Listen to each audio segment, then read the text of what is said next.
시청자 여러분 안녕하십니까. 민영삼 칼럼입니다. 오늘 이 시간에는 모처럼 보수통합에 관련돼서 여러분께 희망찬 기쁜 소식을 전해드린 것 같아요. 제 목소리도 좀 임차입니다. 2월 9일 황교안 대표의 종로 출마 전격적 선언에 이어서 힘을 잡은 보수 세력이 다시 유승민 의원을 중심으로 한 새 보수당에 무언의 압력을, 기운을 갖다 넣어준 결과일까요? 2월 10일 또 연이어서 새보수당의 유승민 의원이 전격적인 합당 선언을 하고 불출마 선언까지 했습니다. 그리고 또 월요일 2월 10일에는 일주일 전에 종로 출마를 선언했던 이정현 전 새누리당 대표까지 또 종로 출마를 포기하고 보수 통합을 위해서 노력하겠다. 이런 기쁜 소식이 토요일, 일요일, 월요일, 2월 9일, 10일, 11일밖에 이렇게 계속 진행되고 있어서 여러분 참 기쁜 소식을 전해서 저도 기쁩니다. 시작이 절반이라는 속담이 있지 않습니까? 이제 범중도 보수 대통합 세력이 절반을 넘어서 승기를 잡은 것 같다라는 그런 분석을 저는 해봅니다. 오늘 이 시간에는 이런 기쁜 소식의 그 과정과 함께 또 앞으로 남은 난제는 무엇인가, 정말 마음을 놓을 수 없는 그런 그 과정이 있지 않나라는 생각을 말미에 좀 정리해 드리고자 합니다. 그리고 이런 보수 대통합의 과정이 상당히 얼마나 저쪽 진영에 대해서는 두려웠겠습니까? 그래서 2월 9일 날 황교안 대표가 전격적으로 종로를 출마 선언하고 종로의 그 빈 상가, 그 다음에 청년거리, 그리고 황교안 대표가 청소년 시절부터 보냈던 모교 경기고등학교, 그리고 또 청년 시절 보냈던 모교 성균관대학교, 그리고 성균관대학교 앞에서 정말 돈이 없어서 라면을 못 사 먹고 라면 국물만 얻어서 도시락 벤또를 말아먹었던 그 분식집까지 다시 찾아가서 우리 서민들의 아픔을 같이 나누고 표를 결집시키는 그런 행보를 보면서 민주당에서 기껏해서 나온다는 성명이 황교안 대표 예비후보 등록하고 선거운동하라, 불법 사전 선거운동 아니냐, 이런 정말 치졸한 논평이나 나오고 있습니다.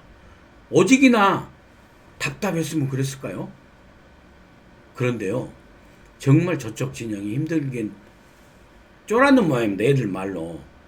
드디어 특공대 박지원 의원도 나섰더군요. 박지원 의원이 민주당에게 조언을 해주는 형식으로 해서요, 이렇게 얘기를 했습니다. 중앙일보 이 보도인데요, 너무 기뻐서 제가 여러분께 보여드려야 합니다. 박지원 왈, 설마가 사람 잡는다? 황교안 유승민 가볍게 보면 큰 코 다쳐. 이 얘기가 뭐냐면은, 설마 저 보수 통합 못한다, 저 보수 통합 못 이룬다, 설마 이루겠느냐?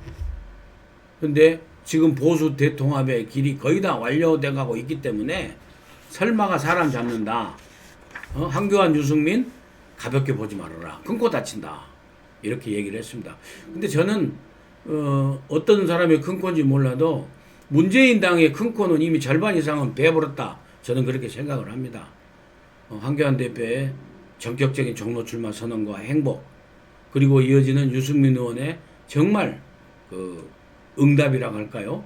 불출마 선언과 전격적인 합당 선언, 그리고 2월 10일에는 이정현 전 새누리당 대표가 종로 출마를 접고 황교안에게 양보하겠다, 우리는 하나로 뭉쳐야 한다 라는 입장문을 또 냈습니다. 어떻게 냈냐면요, 문재인 정권을 끝장내기 위해 모든 정당 모든 정파가 하나로 뭉쳐야 한다는 저 이정현의 제안에 저부터 먼저 모범을 보이고자 합니다. 오늘 저의 이 작은 결단이 좌편향 급진 집권 세력을 무너뜨리는 큰 흐름으로 이어져 갔으면 합니다 라고 전격적인 종로 출마를 접는 선언을 했습니다. 이렇게 가다 보니까 박지원 의원까지도 나서서 설마가 사람 잡는다.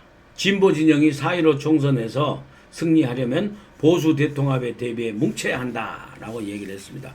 물론 박지원 의원이 본인이 속한 그 정당, 소수 군소 정당과 또 나머지 평화당, 무슨 당 이렇게 다 합쳐가지고 민주당한테 손짓하는 그런 정치적 속셈이 있다고 저는 생각을 합니다.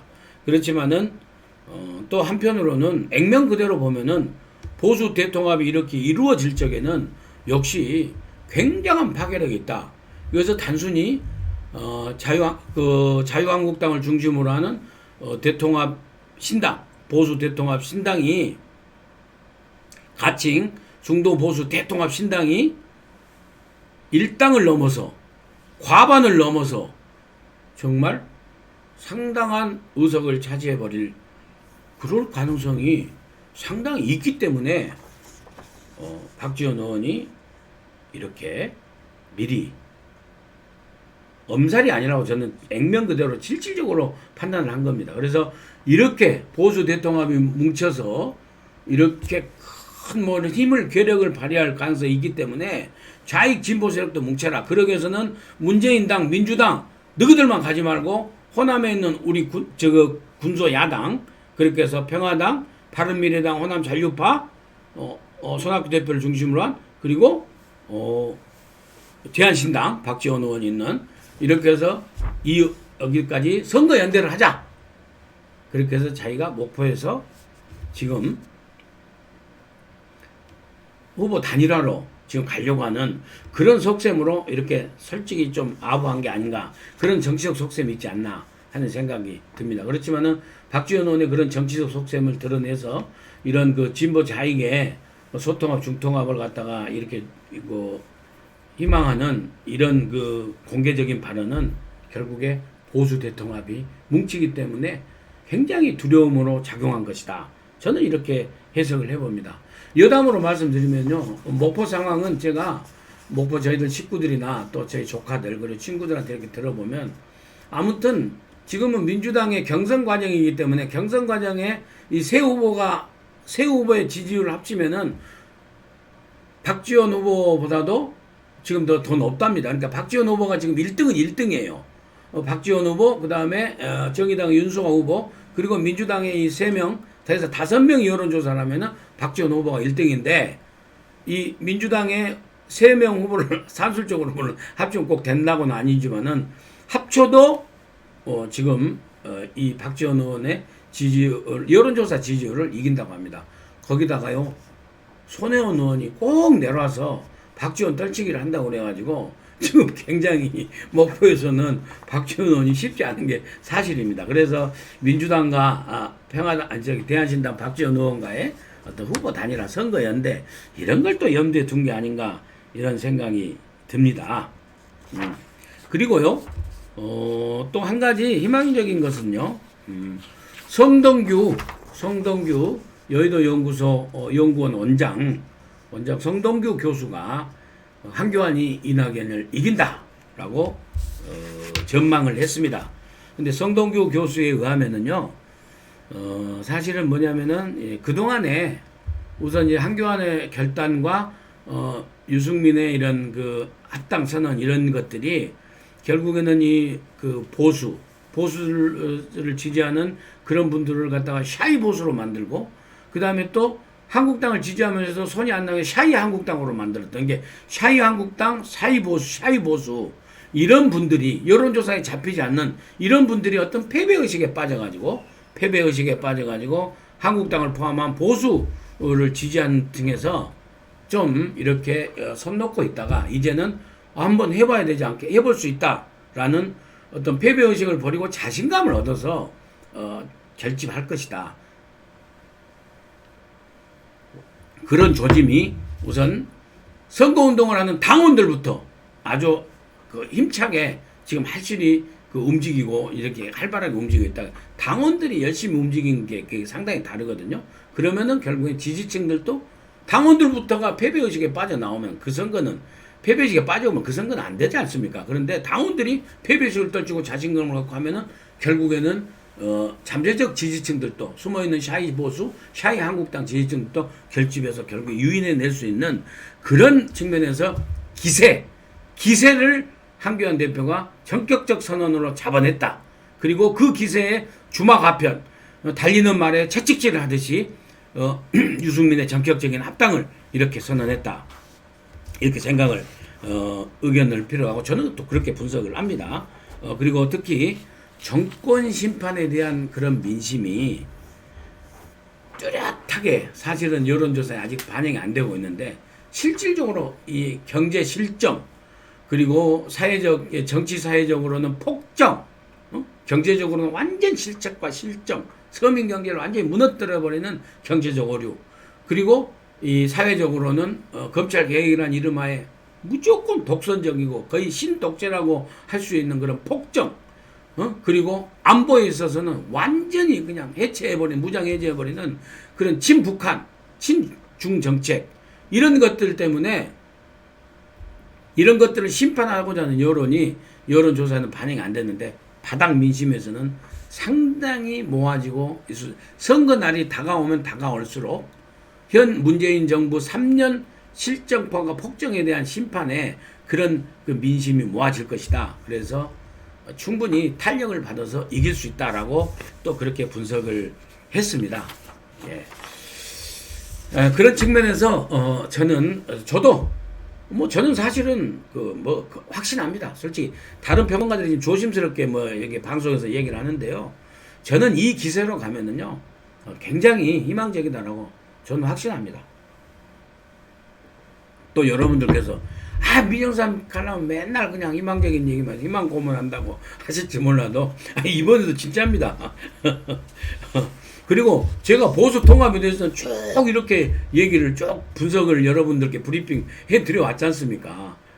지난번에도 유승민 의원 결단해라 제가 이 민영삼 관람에서 제가 한 3차례는 제가 사실 방송을 했습니다. 그런 측면에서 여기까지 왔습니다. 근데 이제 남은 과제가 좀 있습니다.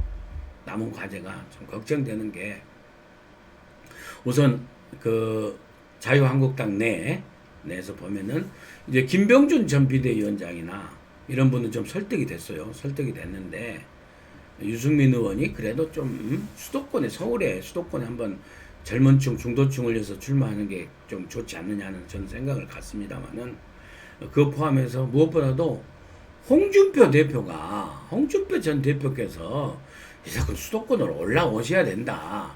그런데 저렇게 2월 10일이던가요? 일요일이던가요? 거기에 김용호 공관위원장이 밀양까지 내려가가지고 설득을 했는데도 아이고 그냥 내가 25년간 이렇게 했다라고 하는데 정말 저 개인적으로는 대학 선배 되시고 그러지만 홍 선배님 그러시고 대통령 후보까지 하시고 당대표를 2번인가 하셨지 않습니까? 그런 한국당을 위해서 정말 마지막으로 정치적 후배 아닙니까? 한교안 대표가.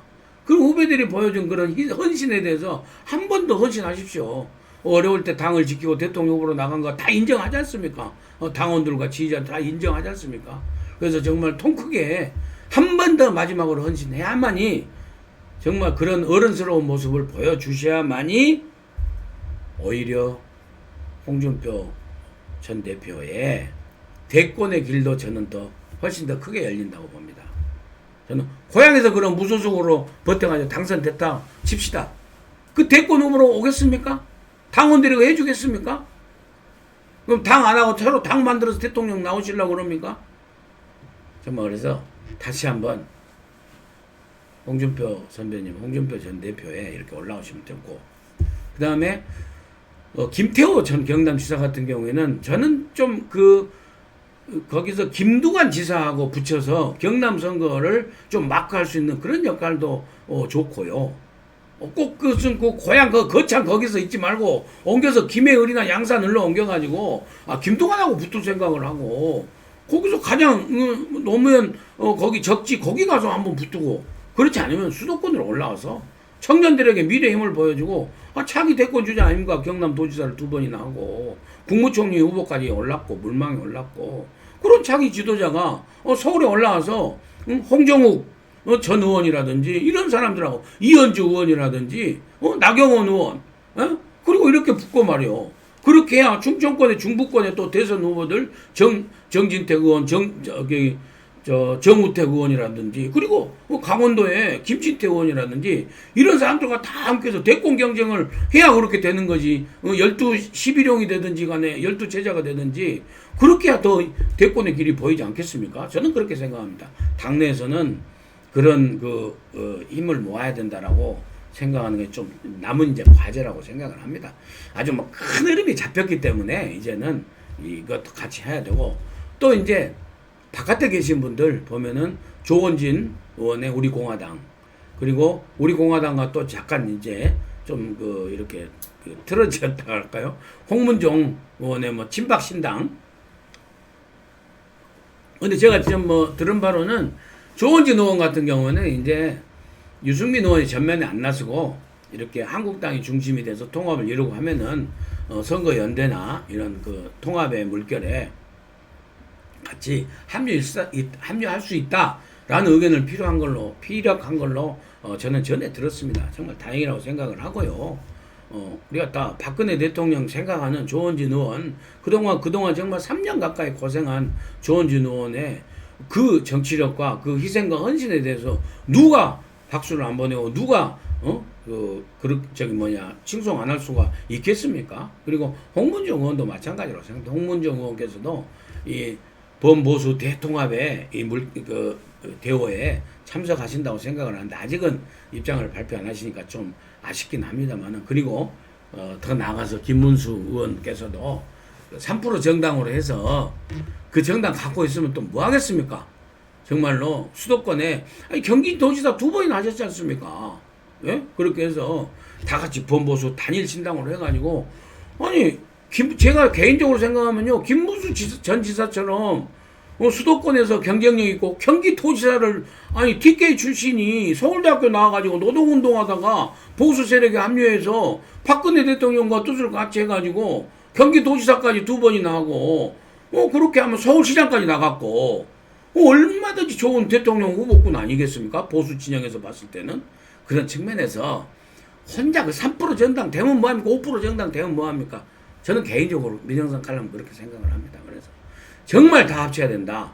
김문수 의원, 홍문종 의원, 조원진 의원, 그리고 홍준표 전 대표, 김태호 전 지사, 그리고 김병준 위원장, 전 비대위원장, 그다음에 나경원 대표랑 말할 것도 없고요.